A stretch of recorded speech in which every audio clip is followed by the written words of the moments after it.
It is Brick Squadron, and I am back, everybody, with the Interdictor expansion for Armada.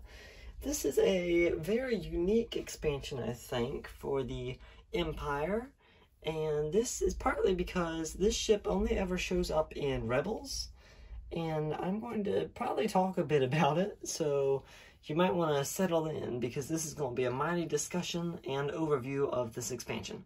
So I'm going to start off with the box art.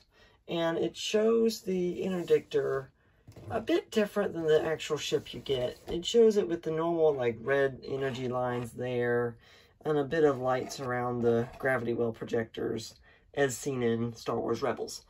That is not what the ship looks like. I'll show you all the details of this ship right here. So, yeah, it's just gray and black, like all the other normal Imperial ships, which is okay, I guess. I think they could have done a bit of like red paint right there and around the gravity well projectors, but it's fine.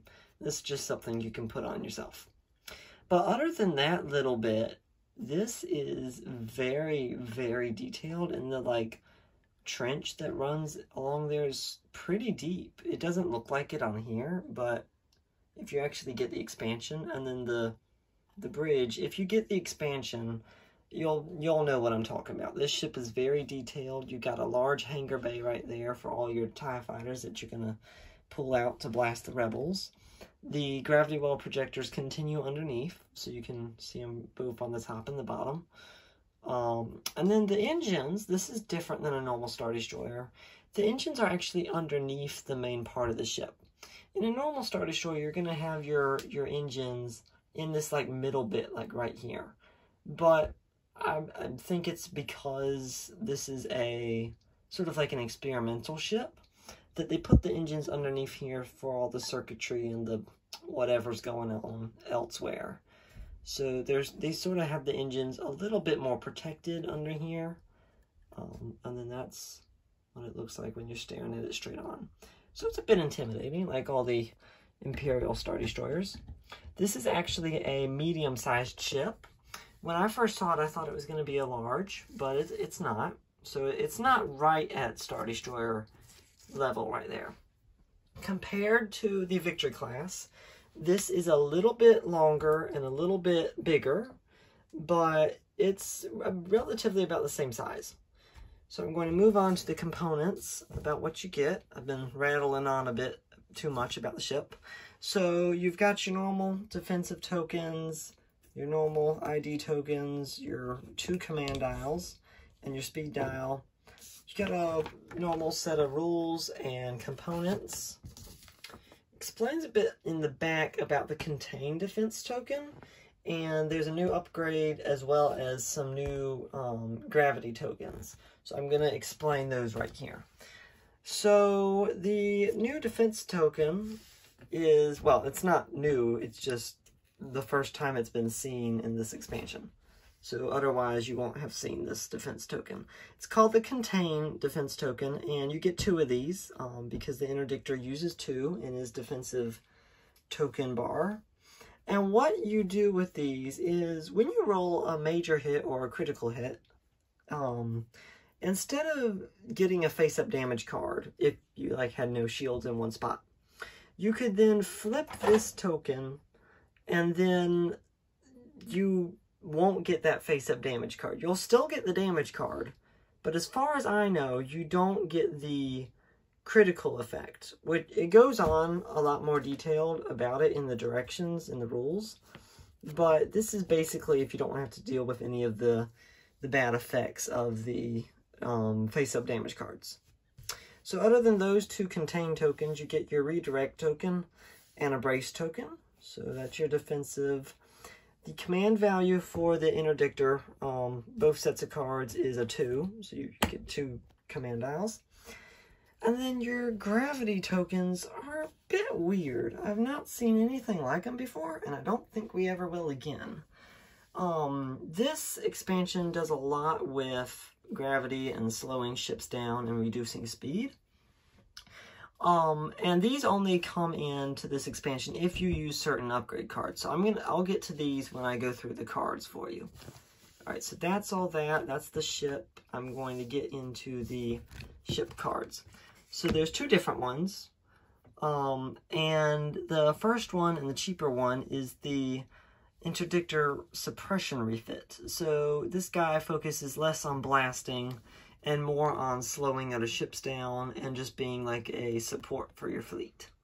So you've got some nice art right there of him chasing down and shooting at a smuggler ship. And then what's interesting about this is the hull points, the hull value is 9, whereas the victory class is 8. So you're getting one more possible damage card to take on this guy before he blows up. Your normal defensive tokens, 2 command, 2 squadron, which is also interesting. I think it should be 3 because of the larger hangar bay, but eh. And then what I haven't seen before is 5 engineering points. So when you resolve a repair dial or a bunch of repair tokens, that's the gear right there, just in case anybody forgot. When you resolve that, your engineering points, you have 5. So that's a possible discarding damage card and fixing 1 shield, or moving around 5 shields, or getting 2 shields and moving 1. It gives you a lot more choice than it does with the other ships. Even the normal, like, large base Star Destroyer does not have 5 engineering. So I think that's pretty cool. And I'll also get into that later about some upgrade cards you can use to help with that. So with shields, you got 3 in the front and then 2 on the other sides.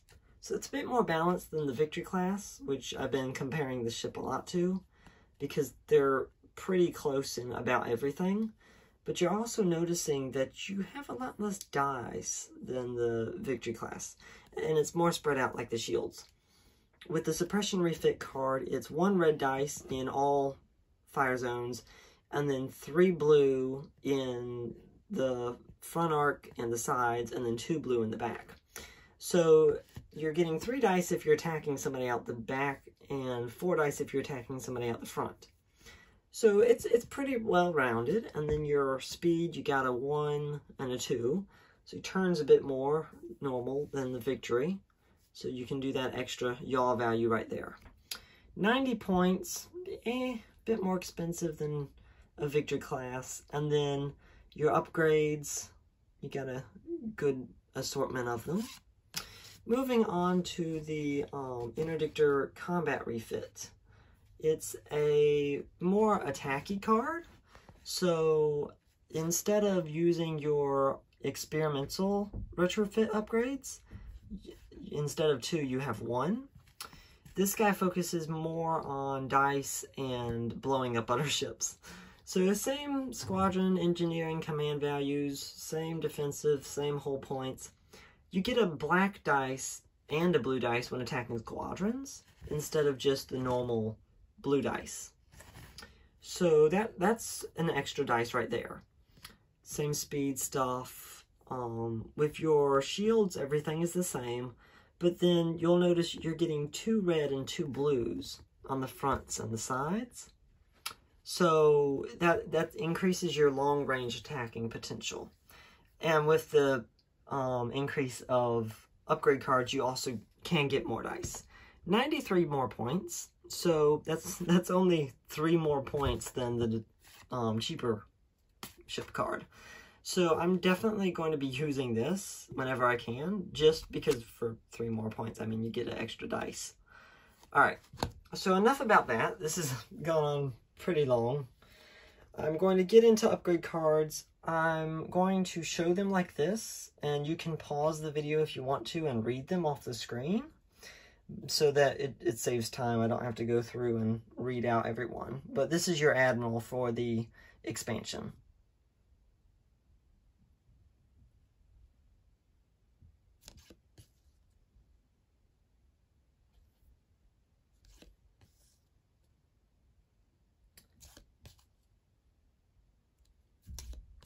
And then you're moving on to your fighter coordination team. I think this is interesting placement in here because he doesn't normally do a lot with squadrons.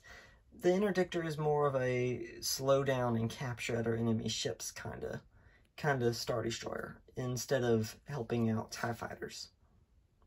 And then lots of stuff going on with the repairs and the engineering points because of the amount of engineering points that you have in this expansion.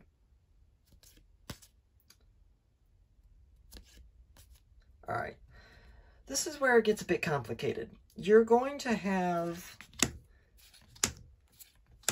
4 experimental retrofits, and these are each different, and they all do vastly different things.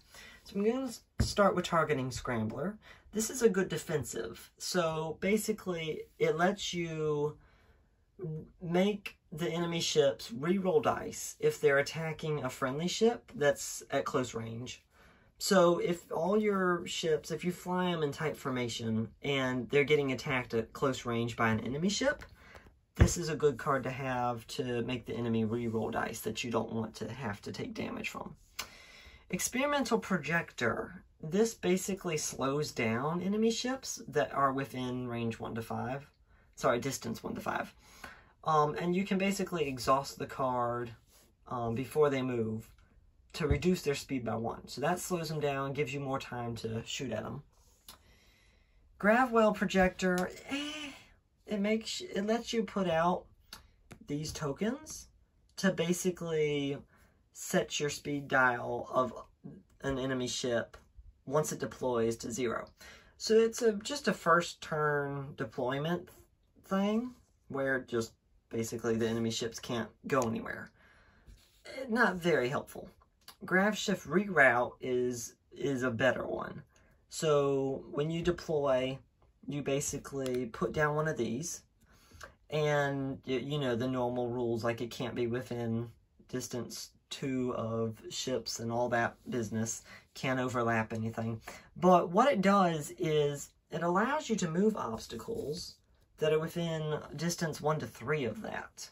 So before you start the game, after you put this token out, you can move those obstacles around to sort of get in the way of the enemy ship's placement so that they can have more hope of running it over and hopefully getting more damage. So lots of different things you can do with this expansion. The last upgrade right here is the title, the Interdictor, which is pretty funny because that's the whole name of the expansion. And that just helps you refresh your upgrade cards that you've used also. So I will definitely give this a 5 out of 5. I think I will be using this ship a lot more often than the Victory classes. You should definitely try to get it. The price varies a bit. Lowest I've seen it is $35. Highest I've seen it is $60, so you definitely don't want to get it anywhere above $40. $40 is probably the best, highest pricing that I would get this for. So this has been Brick Squadron. Thank you for watching. Please subscribe. It is free. It helps out the channel a lot. And I will be back next time with yet another Armada video. Bye, guys!